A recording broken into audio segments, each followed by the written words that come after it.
আসসালামু আলাইকুম প্রিয় শিক্ষার্থী বন্ধুরা, তোমাদেরকে ইজি লার্নিং এর পক্ষ থেকে স্বাগত জানাই। আজকের ভিডিওতে অষ্টম শ্রেণীর নতুন কারিকুলামের ইসলাম শিক্ষা বইয়ের পৃষ্ঠা নাম্বার 109 এর সমাধান করে দিচ্ছি। প্রতিফলন ডায়েরি লিখন। এখানে বলছে কুরআন হাদিসের যে শিক্ষায় আমার জীবন আলোকিত করব, উল্লেখিত শিরোনামের আলোকে আল কুরআন হাদিসের যে শিক্ষা আমার দৈনন্দিন জীবনে চর্চা বা অনুশীলন করব তা নির্ধারিত ছকে লিখে আনব। এক্ষেত্রে তুমি তোমার পরিবারের সদস্য, সহপাঠী, শিক্ষকের সহায়তা নিতে পারো। তো এখানে প্রথম কলামে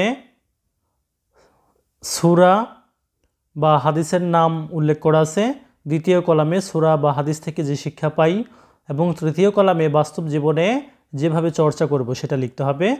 তো চলো এখন আমরা এই ছকটি নমুনা উত্তর দিয়ে ফিল আপ করি। তো আমরা ছকটি ফিল আপ করে নিয়েছি। এবার লক্ষ্য করো, এখানে সূরা আল মাউন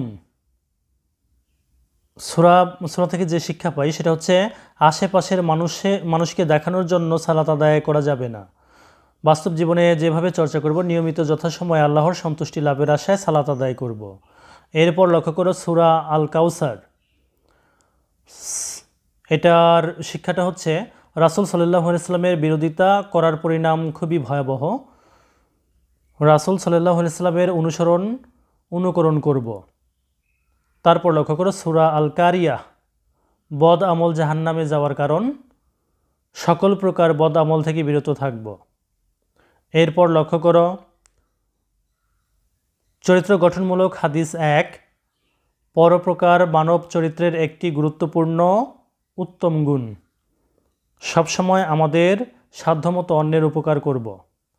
মুনাজাতমূলক হাদিস 1, মিথ্যা বলা থেকে বিরত থাকতে হবে, আল্লাহর নিকট সাহায্য প্রার্থনা করতে হবে সদা সত্য বলার জন্য। তো প্রিয় শিক্ষার্থী বন্ধুরা, যদি ভিডিওটি ভালো লাগে শেয়ার করে দিও। ধন্যবাদ সবাইকে সাথে থাকার জন্য।